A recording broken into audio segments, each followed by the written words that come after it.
ይናገራል አላህ ሱብሓነሁ ወተዓላ። አላህ ሱብሓነሁ ወተዓላ ስለ ቁርአን ከተናገራቸው ንግግሮች ውስጥ ቁርአንን ከሪም ብሎ ገለጸው አላህ ሱብሓነሁ ወተዓላ። ሚን ዛሊከ ቀውሉሁ ተዓላ ኢነሁ ለቁርአኑን ከሪም አይ ከሲሩል ኸይሪ ገዚሩል ዒልሚ ፈኩሉ ኸይሪን ወዒልሚን ዩስተፋዱ ሚን ከላሚላሂ ወዩስተንበጡ ሚንሁ። ከሪም ማለት ኸይር ነገር ሁሉ ያካተተ እውቀቱ እጅግ በጣም የሰፋ መልካም ነገሮች ሁሉ ከእሱ የሚወሰድ ማለት ነው። ከዛሊከ አላህ ሱብሓነሁ ወተዓላ ቁርአንን ዐዚዝ ብሎ ገለጸው። ወኢነሁ ለኪታቡን ዐዚዝ ወኢነሁ ፊ ኡሚል ኪታቢ ለደይና ለዐሊዩን ሐኪም። ዐዚዝ ማለት ምን ማለት ነው? መኒዑን ሚን ኩሊ መን አራደሁ ቢተሕሪፍን አው ሱኢን አው አን የእትየ ቢሚስሊህ። ቁርአንን ለማጣመም የፈለገ ቁርአን ላይ የሆነን ነገር ለመጨመር ወይም ለመቀነስ ወይ አምሳያውን ለማምጣት የሞከረን ሰው የሚከላከል ማለት ነው። ግልጽ ነው አይደለም? ሀያል አሸናፊ። ስለዚህ ምንም አይነት ጉድለትን አይቀበልም፣ ምንም አይነት መጨመርን አይቀበልም። ከአላህ ሱብሓነሁ ወተዓላ የሆነው ንግግር እንደዛ ሆኖ ተጠብቆ ይቀራል ማለት ነው። ወሁወ ሽፋኡን ሊልቁሉቢ ወልአብዳን። እንዲሁም ደግሞ ቁርአን አላህ ሱብሓነሁ ወተዓላ እንደገለጸው ለአካል እንዲሁም ደግሞ ለልብ ፈውስ ነው። የውስጥ ችግሮችን፣ የአካል ችግሮችን፣ በሽታዎችን በአጠቃላይ የሚያስወግድ ማለት ነው። የቁሉ ላሁ ዐዘ ወጀል ያ አዩሃ ናስ ቀድ ጃአትኩም መውዒዘቱን ሚን ረቢኩም ወሽፋኡን ሊማ ፊ ሱዱር ወሁደን ወረሕመቱን ሊልሙእሚኒን። እናንተ ሰዎች ሆይ ቀድ ጃአኩም መውዒዘቱን ሚን ረቢኩም ከጌታችሁ የሆነ መውዒዛ መገሰጫ መጥቶላችኋል። ወሽፋኡን ሊማ ፊ ሱዱር ልብ ውስጥ ላለውን ችግር ፈውስ የሆነ ንግግር፣ ልብ ውስጥ ያሉ የጥርጣሬ የሽብሃ የሸክ ችግሮችን በአጠቃላይ የሚያስወግድ ከዛም አልፎ ሒስድ፣ ጥላቻ፣ ምቀኝነት፣ መጥፎ ነገር በአጠቃላይ ልብ ውስጥ ያለ በሽታ ማለት ነው በቁርአን ይታከማል። ቁርአንን በተደብር ስትቀራ፣ ለቁርአን ጆሮ ስትሰጥ፣ ለቁርአን ልብን ስትሰጥ ይፈወሳል። የልብ ችግር በአጠቃላይ ይወገዳል ማለት ነው። ወከዛሊከ አላህ ሱብሓነሁ ወተዓላ ምን አለ? ወኑነዚሉ ሚነል ቁርአን ማ ሁወ ሽፋኡን ወረሕመቱን ሊልሙእሚኒን ወላ የዚዱ ዛሊሚነ ኢላ ኸሳራ። ኑነዚሉ ሚነል ቁርአን ከቁርአን እናወርዳለን ማ ሁወ ሽፋኡን ሊናስ ለሰዎች ፈውስ ለሰዎች መድኃኒት የሆነን ነገር ከቁርአን እናወርዳለን አለ። ማ ሁወ ሽፋኡን ወረሕመቱን ሊልሙእሚኒን ለሙእሚኖች ፈውስ እንዲሁም እዝነት የሆነን ነገር እናወርዳለን። ነገር ግን ወላ የዚዱ ዛሊሚነ ኢላ ኸሳራ።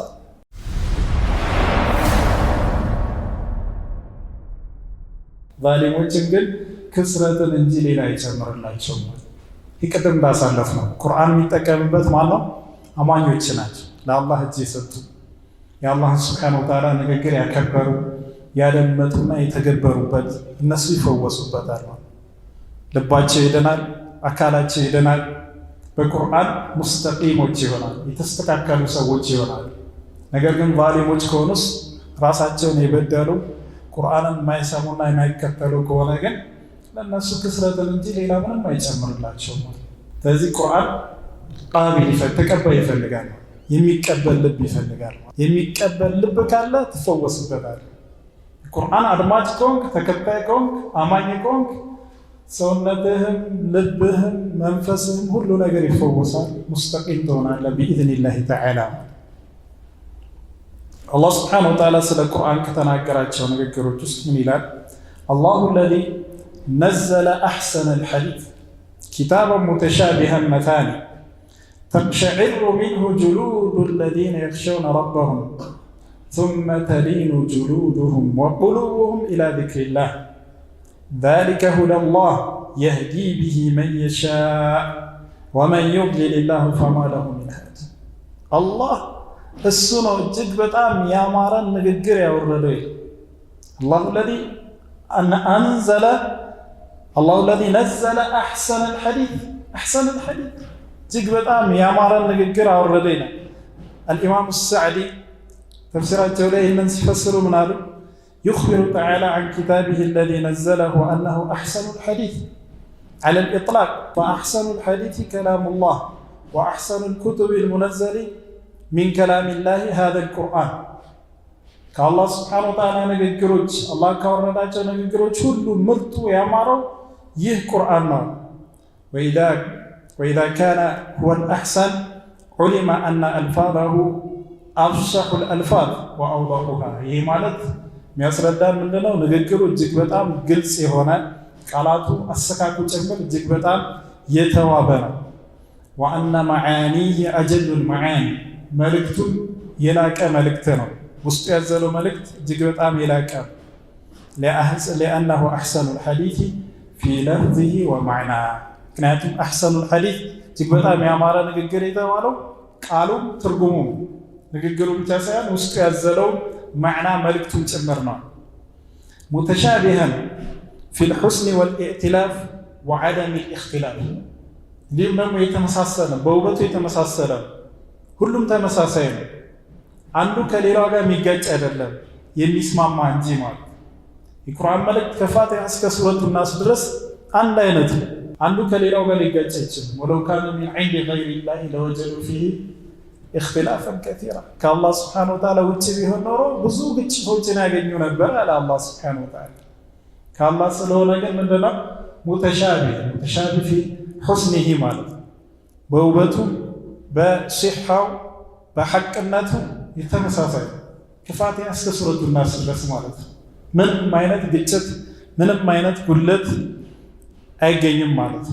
ስለ አንድ ታሪክ ለምሳሌ ስለ ነቢዩላህ ሙሳ ታሪክ አንድ ቦታ ላይ የተናገረው ሌላ ቦታ ላይ የሚጋጨው ነው አታገኝም። ስለ ጀነት የተናገረው ሌላ ቦታ ያንኑ የሚያብራራ እንጂ የሚጋጨው ነው አታገኝም። ስለ ጀሃነም የተናገረው እንደዛው ስለማንኛውም ንግግሩ ማለት ነው። አንድ ቦታ ላይ በተቀሉ እንደ ሁኔታው አንድ ቦታ ላይ በዝርዝር ይናገራል። ነገር ግን አንዱ ሌላው የሚደግፍ አንዱ ሌላው የሚያብራራ እንጂ በፍጹም አንዱ ከሌላው ጋር የሚላተም አንዱ ከሌላው ጋር የሚጋጭ አይደለም። ሌሎች መጽሐፎችስ ከቁርአን ውጭ ያሉ መጽሐፎችስ ግጭቶችን ሲያስተናግዱ አንዱ ከሌላው ጋር ሲናጋ እንሰማለን እናያለን። የአላህ ስብሓነሁ ወተዓላ ግን ምንድነው? ሙተሻቢህ ፊል ሑስኒ ወልኢዕቲላፍ በማማር በመስማማት አንዱ ከሌላው ጋር ምንድነው? ተመሳሳይ ነው እንጂ በፍጹም የሚቃረንና የሚጋጭ አይደለም ይላል። እስከዚህ ድረስ አላህ ስብሓነሁ ወተዓላ ስለ ቁርአን የተናገራቸውን ንግግሮች ካየን፣ ቀጥሎ ደግሞ ሁለተኛ የተወሰኑ የነቢያችን ሰለላሁ ዐለይሂ ወሰለም ንግግሮችን ደግሞ እናያለን። ነቢያችንም ዐለይሂ ሰላቱ ሰላም ስለ ቁርአን በርካታ ንግግሮችን ተናግረዋል። ቁርአን ታላቅ ንግግር መሆኑ፣ ውስጡ ብዙ መልእክት ያዘለ መሆኑ፣ በቁርአን እንደምንመራ፣ ቁርአንን የተወ እንደሚጠል ነቢያችን ሰለላሁ ዐለይሂ ወሰለም በርካታ ንግግሮችን ተናግረዋል።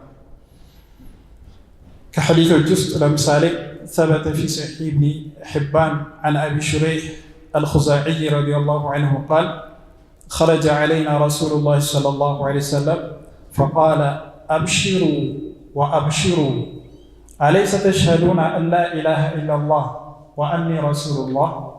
عندك زي نبياتنا صلى الله عليه وسلم ولن يبقالوا يدونا أبو شريح الخزاعي ولن يبقالوا تدستوا لتدستوا يقبال أبشروا እናንተ ከአላህ ስብሓነሁ ወተዓላ ውጪ ተመላኪ እንደሌለ እውነተኛ ተመላኪ እንደሌለ ትመሰክራላችሁ አይደል? እኔም የአላህ መልእክተኛ መሆኔን ትመሰክሩ አይደል? በሉ እንግዲህ ደስ ይበላችሁ ተደሰቱ። ቃሉ ነዓም ፈኢነ ሃዘል ቁርአነ ሰበቡን ጠረፉሁ ቢየዲላህ ወጠረፉሁ ቢአይዲኩም ፈተመሰኩ ቢሂ ፈኢነኩም ለን ተضሉ ወለን ተህሊኩ በዕደሁ አበደን። ተመልከተ ይህንን ንግግር። ይህ ቁርአን ገመድ ነው አሉ ነቢያችን ሰለላሁ ዐለይሂ ወሰለም። ይህ ቁርአን ምንድን ነው? ገመድ ነው። ጫፉ በአላህ እጅ ላይ ነው ያለው። የገመዱ ጫፍ የት ነው ያለው? በአላህ እጅ ላይ ነው ያለው። ሁለተኛው ጫፍ ደግሞ እናንተ እጅ ላይ ነው ያለው። ስለዚህ አጥብቃችሁ ያዙት።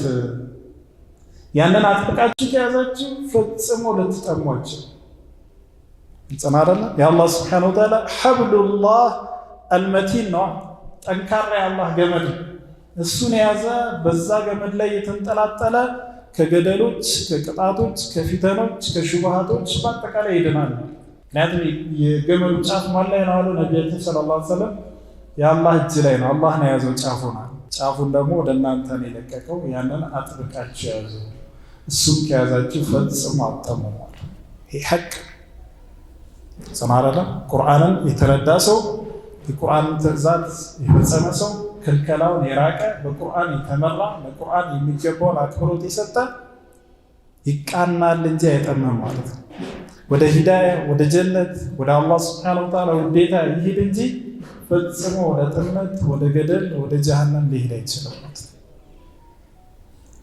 كذلك نبينا صلى الله عليه وسلم بليل حديث فيما رواه الإمام مسلم في صحيحه عن زيد بن أرقم رضي الله عنه أن رسول الله صلى الله عليه وسلم خطب فحمد الله وأثنى عليه ثم قال أما بعد زيد بن أرقم بصلى الله سيد مسلم لا يولى حديث نبينا صلى الله عليه وسلم من زي خطوة دربوا خطوة شولا الله لا مسجنوا سنا ودسوا كذا وهلا مارو ألا أيها الناس أنا أنت سويت شوية فإنما أنا بشر أني كوسوني أني سوني هي قرآننا حديث لي بقلت يسفر بدي نبينا صلى الله عليه وسلم من مهلاته سو مهلاته عند ليلة وسولج تولدوا عند ليلة وسولج مدر لا ينوروا كذاس موتوا مالت عند ليلة وسو ترى نورو مالتي على نجرجل الله سبحانه وتعالى فطراቸው ሰው የሚያስፈልገው መብላት መጠጣት መተንፈስ መጸዳዳት ይሄን ሁሉ ያደርጉ ነበር ሰው እንደሞተው ደግሞ እሳቸው ሞተዋል ክብራቸው ልቅናቸው የበላይነታቸው እንደተጠበቀ የነቢያት መደምደሚያ መሆናቸው እንደተጠበቀ ነገር ግን ምንድናቸው ሰው ናቸው ይሄ ማለት አይመለኩም ማለት አይደለም እሳቸው አይለመኑም ማለት ለእሳቸው አይሰገድም ማለት ይህ ግልጽ የሆነ ጉዳይ ነው مالو نبينا صلى الله عليه وسلم إنما أنا بشر يوشك أن يأتيني رسول ربي فأجيب ስለዚህ አላህ መልእክተኛ ወደኔ መምጣቱና ለሱ ጥሪ አቤት ማለት የማይቀር ጉዳይ ነው ማለት ነው መለከል ሞት ይመጣል እሞታለሁ ማለት አላህ Subhanahu Wa Ta'ala إنك ميت وإنهم ميتون እርሱም ሟች ነው እነሱም ሟቾች ናቸው كل نفس ذائقة الموت እና ምናሉ ነብያችን ሰለላሁ ዐለይሂ ወሰለም وأنا تارك فيكم الثقلين ታዲያ ስሞት እኔ በጣም ግዙፍ የሆኑ ሁለት ነገሮችን እናንተ መካከል ጥዬላችሁ ነው ማልፈዋል እንግዲህ እንደ ወስያ ነው ነብያችን ሰለላሁ ዐለይሂ ወሰለም መሞት አይቀርም ሁሌ ከፊታችሁ አልሆነም ሁሌ መንገድን እየመሯችሁ ማለት በአካል አልቀጠለም ያው አስተምሯቸው እስከ የውመል ቂያማ ድረስ የሚቀጥል ቢሆንም ማለት ነው እኔ እሞታለሁ እኔ ስሞት ግን እጅግ በጣም የገዘፉ ሁለት ነገሮችን በእናንተ መካከል ትቼላችሁ ነው ማልፈዋል አወለሁማ ኪታቡላህ አንደኛው የአላህ Subhanahu Wa Ta'ala መጽሐፍ ነው ቁርአን ነው فيه الهدى والنور فخذوا بكتاب الله وتمسكوا به ቁርአን ላይ መመሪያ አለ ቁርአን ውስጥ ብርሃን አለ አጥብቃችሁ ያዙት ያንን አጥብቃችሁ ከያዛችሁ አጣሙ ቁርአን እስከያዛችሁ ድረስ የጥመት መንገድ ላይ አትሄዱ ትመራላችሁ አሉ ነብያችን ሰለላሁ ዐለይሂ ወሰለም فحث على كتاب الله ورغب فيه ثم قال واهل بيتي ስለ ቁርአን ብዙ ከተናገሩ በኋላ ሁለተኛው ደግሞ ቤተሰቦቼ ናቸው የኔ ቤተሰቦች በእናንተ መካከል አሉ በእናንተ መካከል ያሉ ቤተሰቦቼ እኔ ልታስታውሱባቸው ልታከብሯቸው ልታልቋቸው ይገባል የነብያችን ሰለላሁ ዐለይሂ ወሰለም ቤተሰቦች ቤት ሙእሚኖች ከሆኑ በነብያችን ሰለላሁ ዐለይሂ ወሰለም መንገድ ላይ ከሆኑ ከሌሎች ሰዎች የተለየ ክብር የሚገባቸው ከሙስሊሞች የተለየ ሐቅ ያላቸው ናቸው ማለት ነው كذلك نبينا صلى الله عليه وسلم سለ ቁርአን ከተናገሯቸው ንግግሮች ውስጥ قال عمر بن الخطاب أما إن نبيكم صلى الله عليه وسلم قد قال إن الله يرفع بهذا الكتاب أقواما ወየضዑ ቢሂ አኸሪን። ዑመር ብን ኸጣብ ነቢያችሁ እኮ እንደዚህ ብለዋል አለ ዓለይሂ ሰላቱ ወሰላም ኢነ ሃዘል ኪታብ የርፈዑ ቢሂ አቅዋመን። ይህ መጽሐፍ እኮ ቁርአን ማለት ነው የተወሰኑ ሰዎችን እጅግ በጣም ከፍ የሚያረግበት የሚያለቅበት ማለት እነማን ነው? አረቦችን ነው? ቁረይሾችን ወይስ የነቢያችን ሰለላሁ ዐለይሂ ወሰለም ቤተሰቦችን ዘመዶችን ብቻ አይደለም። ቁርአን ከፍ የሚያደርጋቸው ያመኑበትን ቁርአንን የቀሩ ማዕናውን የተረዱ በቁርአን የሰሩ እነሱን ያለቅበታል አለ አላህ ሱብሓነሁ ወተዓላ። ወየضዑ ቢሂ አኸሪን፣ ሌሎችን ደግሞ ያዋርድበታል።